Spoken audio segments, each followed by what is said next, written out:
Welcome. Welcome, a bit of a surprise. Welcome, everybody, to Let's Talk About Networking. It's nearly the end of August. We've nearly made it to the bank holiday. So hopefully you're all enjoying your sunny afternoons. And hopefully you enjoy the next 20 minutes or so. We're talking to a local business person about their journey. And it's my really great pleasure to welcome to this stream today, Clive Tattersall. Clive, good afternoon to you, sir.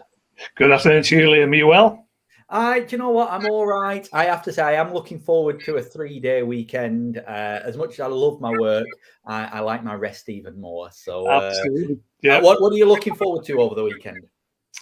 Well, there's always sport involved for me at the weekends, Liam. So, there will be my beloved Bolton Wanderers will be on my horizon there. So that's one thing for sure. And no doubt I'll be doing quite a bit of walking over the weekend with the dogs and Catherine, my wife.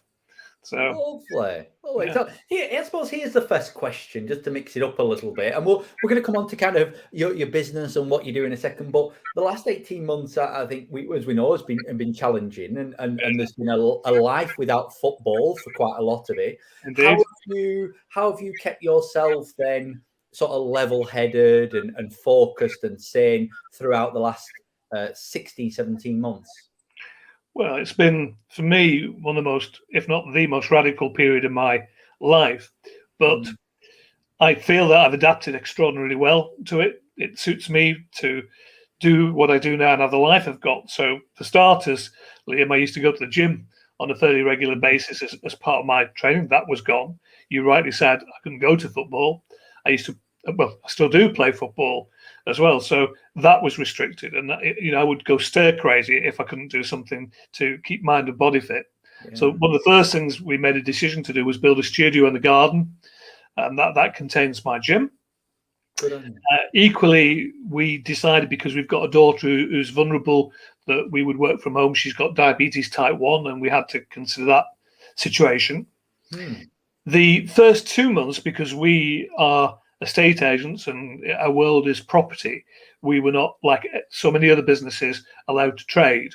And that was, of course, initially a worrying time, and we had to consider our position. But it did something fairly remarkable for us, to be honest, Liam. It allowed us, for the first time in years, to have some helicopter vision on the business. The world had stopped. The roller coaster we talk about in life had ground to a halt, and we could look at every aspect of the working parts of the business and make adjustments and change. And that's been remarkable, quite frankly, because we ultimately, my wife and I, were a family business. We've continued to work from home. That's proved very successful. And we've got a team at the office. We are a family business, so I've got my son working in the office. We have an absolutely top drawer branch manager on the estate agency side. Right. So it was an opportunity to see if we could work differently. And that's how it's been for 18 months now. And coming out the other side of it, I wouldn't change it, quite frankly. It's been, really? Oh, no. It's been revolutionary for us, Liam, frankly. You never saw me, and at the times you've ever met me, it was kind of a standard joke. I was always a collar and tie man. Yeah. It's blue tie or yellow shirt. Even it was always yellow and blue, always in view, jewels. But actually, for the first time ever, I started to, because I was working from home, I could be more casually dressed. And actually, then when I was going out, when we were allowed back into the big wide world, I found that I would go to a client's, and actually I thought, well, I'm going to go casual, smart but casual. And frankly, it made no difference at all. If anything, I sensed with the experience I've got that people felt more relaxed with me. So bit by bit, it was taking things out of the equation that I thought I couldn't. The beauty of working from home, Liam, is you heard I've got dogs. I go walking. I could never leave work, come home, get changed, take the dogs out, get changed, get back to the office. I could actually shut the computer down at home and say, I'm going to go out for an hour with the dogs. Yeah. I can shut the computer down and say, I'll go to the gym for an hour because it's in my garden. And, I still get the work done at the end of the day. I just work differently. So, that's how it's been for me.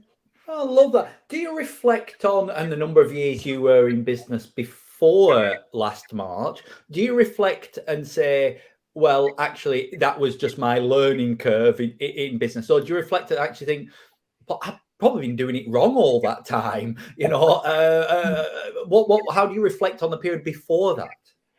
Yeah, I think I now realise with the technology that we have available, because I mean, the years past, of course, we couldn't have done the things we're doing now. So the technology is available for us to work differently and work smartly. And I think perhaps I could have had that vision of the business a little while earlier.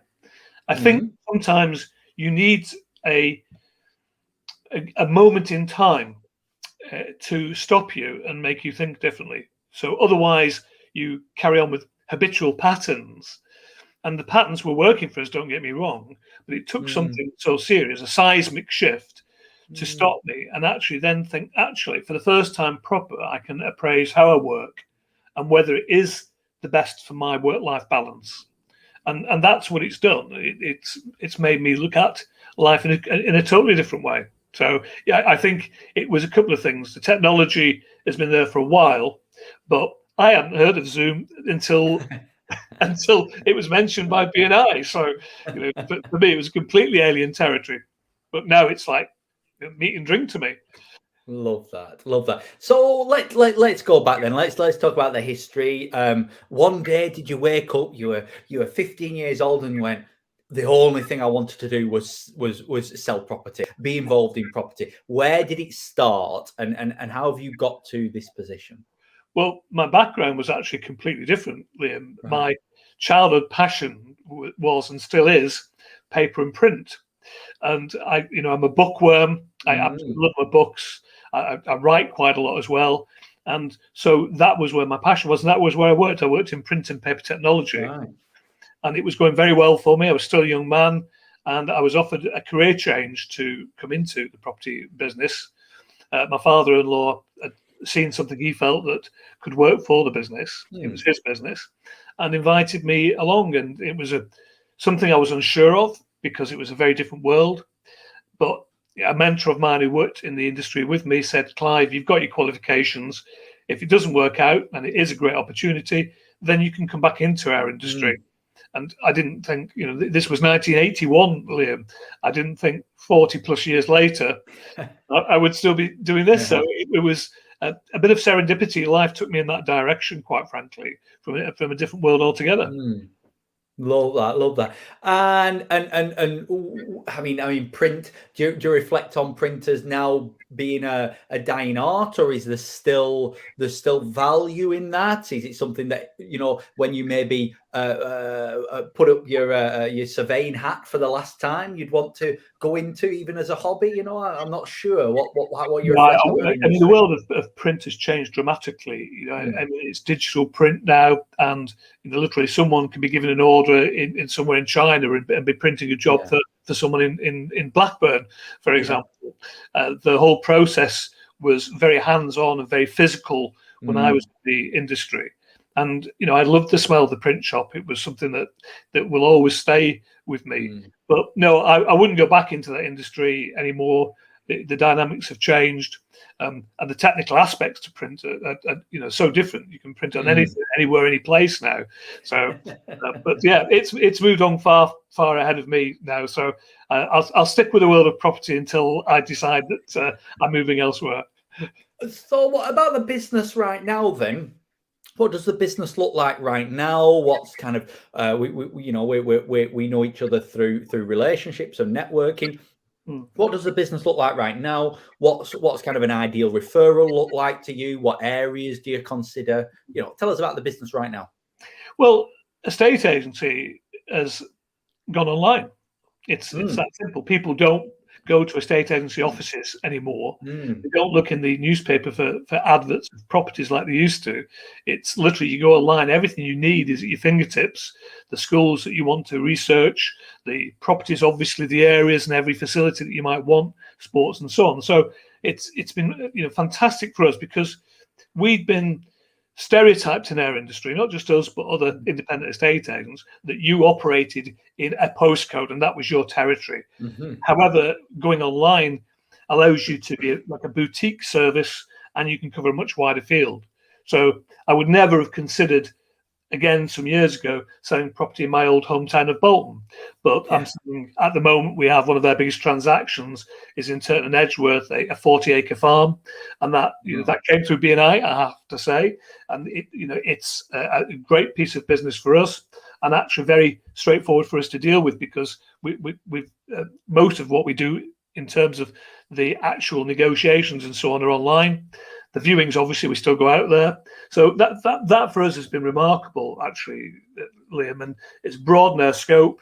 I was at my BNI meeting this morning, and I listed about 40 different villages and towns we sold property in over this period of this year alone. Brilliant. Yeah. Brilliant. And that's a great segue into I suppose my next question, because you're a relationship driven person. I think in your industry you have to be relationship driven. It's not as transactional as some industries. So that'll take us back to kind of how your networking journey started. Not necessarily just in BNI. It may just be that, but where did that first idea come from? How did it start? We thought, actually, I want to build my business through relationships. Yes, I think one of the things about the industry that I was in, print and paper technology, I would have clients, and say if you were my client, Liam, I would see you on a regular basis because I was providing your print or paper needs. And so we might see, depending on the size of the business, I might see you every week, and so on and so forth. Obviously, through my sporting world as well, I met a lot of people. So it was from a fairly early on, I could realize that relationships with people through various organizations could help you.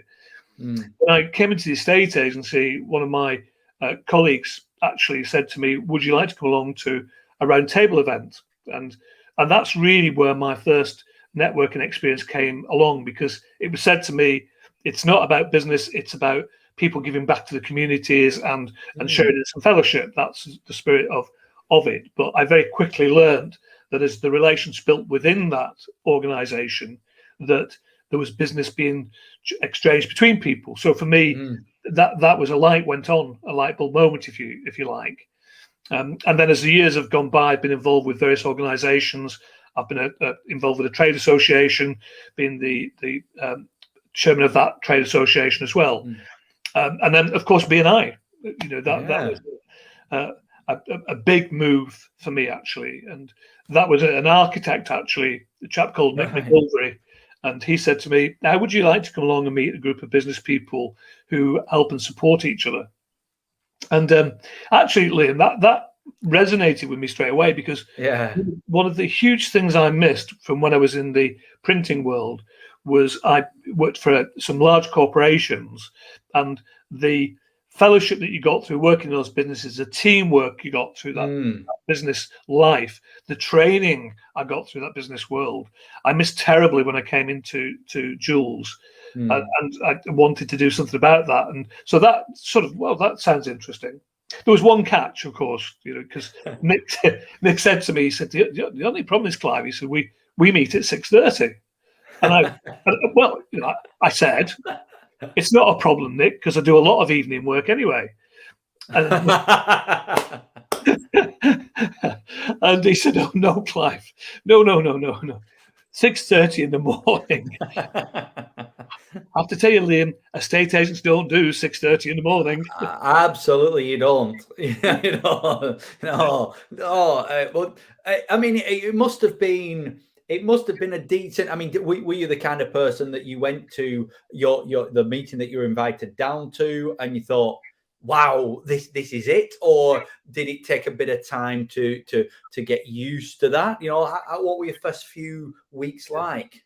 Well, it's a pretty interesting story, really, Liam. I mean, the first experience of going to the meeting was pulling into this hotel car park and thinking this hotel must be very busy.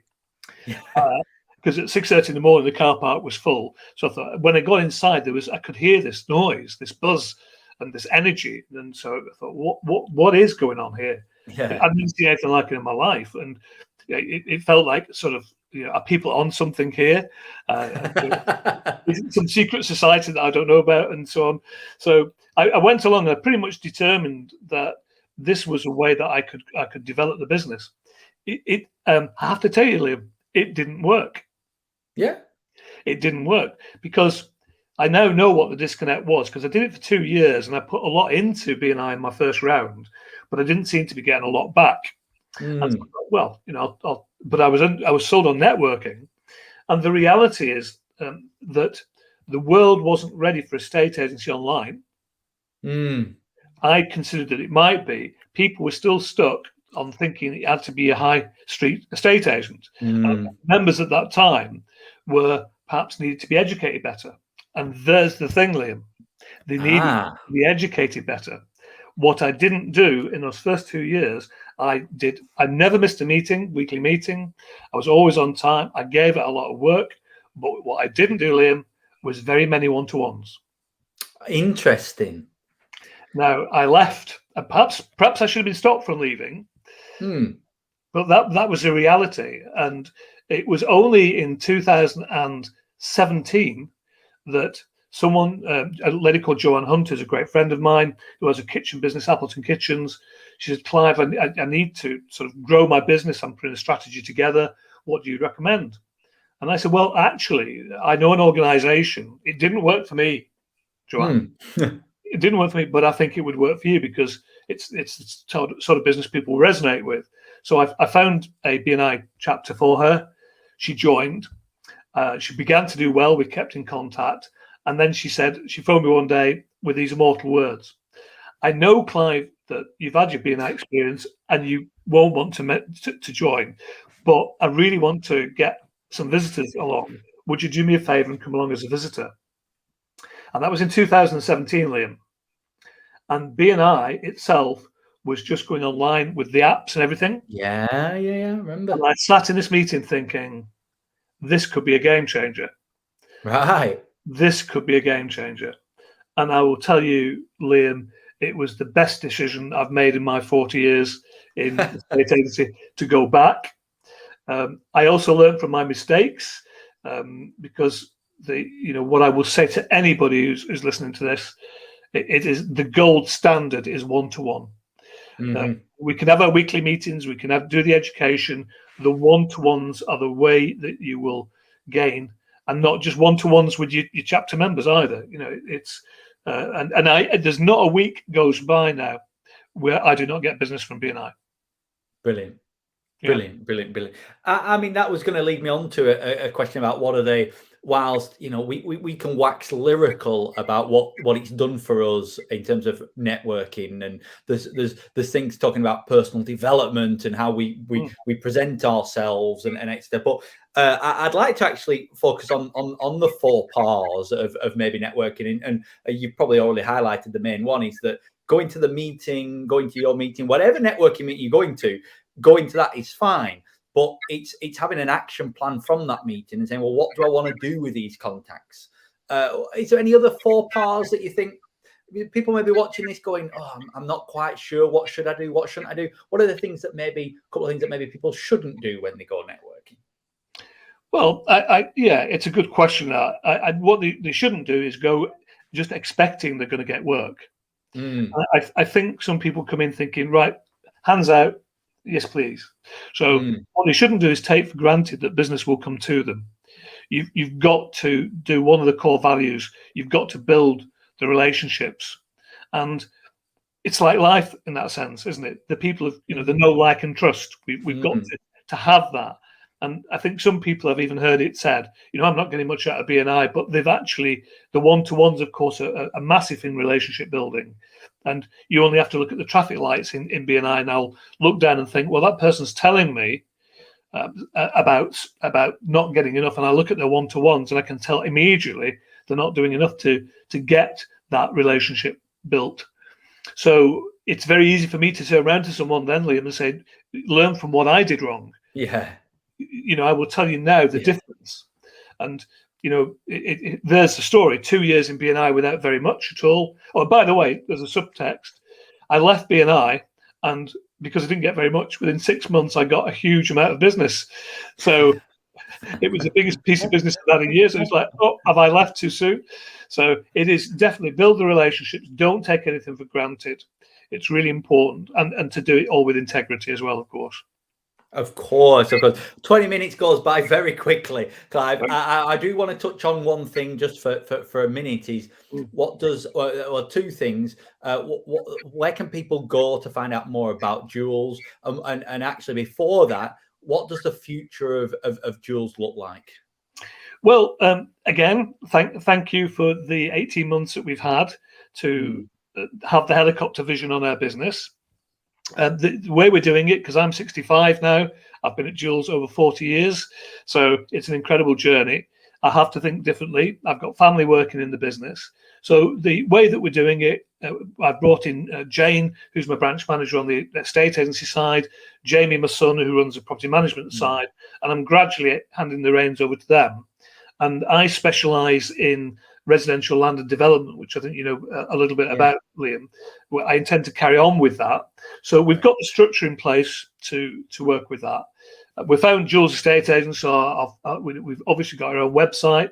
We're hugely prominent on Rightmove and all the major portals like the property market, things of that nature as well, Zoopla and so on. So we're very visible online. We do invest independent of BNI a lot in promoting our brand and image. And we are, I mean, I'm proud to say we are one of the longest established independents in the Greater Manchester area now. So, you know, it's all power to the team. Absolutely right. Absolutely right. Well, you know, Clive, it really has been a pleasure. Last question. I promise you. There may be people watching this, whether it's live or on playback later on. We'll circulate it around a few forums, and they're thinking, you know, I'm in business. I want to be in the same business in 40 years down the line. I kind of like this networking idea. What's your advice to someone just watching this, not knowing what to do? You know, what to do? Well, I truly believe that it's like everything in life. You get out of it what you put into it. You and I know, Liam, as do our quality members of BNI, you get out of it what you put in. So first and foremost, commitment. If you want more for your business, be prepared to commit. Recognize that there are organizations out there that can help you promote, but only if you follow what it says on the tin. You know, I don't reinvent BNI. I tried it; it doesn't work. They are the masters of networking. Follow the system, bolt it onto your business as though it's an integral part of your business. Too many people, Liam, consider some of the things that BNI has are things that are extraneous. They actually should be considered as part of your business. So I would say, if you're coming on to BNI, immerse yourself in it. Look to get a role in BNI, raise your profile, get involved, visit other chapters, literally go for it. And if you do that and follow what it says in terms of the core values, you cannot succeed. You cannot fail. You can only succeed. Love that. Great words to finish by. Clive, have a wonderful day. Thank you so much. Go and walk your dogs now. Your time is yours. It's been a pleasure. Thanks, Liam. Take care. See you soon. Bye-bye. Bye. My name is Freddie St George, and I am a member of BNI in West Sussex, and I've been a member since 2004, and I've always occupied the slot of printer. In 2005, we had a visitor day at our chapter, the Heart of Sussex. And along to that chapter, that visitor day at our chapter, came a young lady who produced a monthly community magazine called the Haywards Heath Handbook. I got there first. That's always been my secret weapon, is always get to the meeting first. I am properly super punctual. In fact, I always get places really early. But I got there early, as I always do, and I manned the desk, and I provided the welcome for all the visitors that we had coming that day. Got chatting to Astrid, her name was, and she said that she printed her magazine in Birmingham. And I asked why. If your magazine is a local community magazine, why are you printing in Birmingham?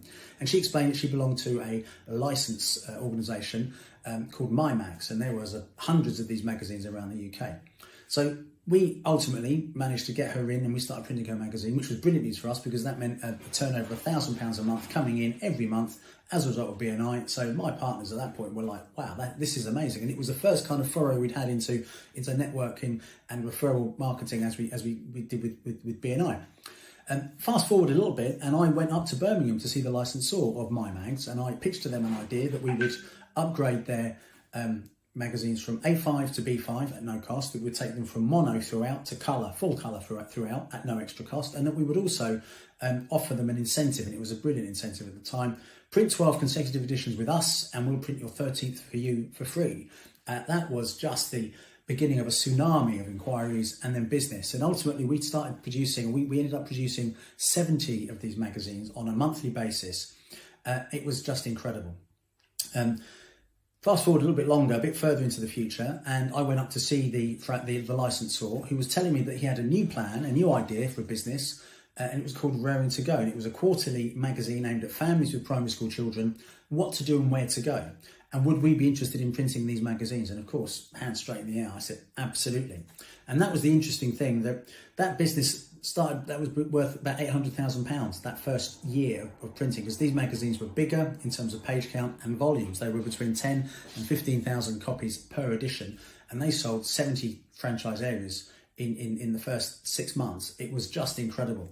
And I traced that journey all the way back to that visitor day back at Heart of Sussex when Astrid walked in through the door. And that for me is really why I'm still a member of BNI today, and I feel passionately about the success it's given me and the opportunity it's given me.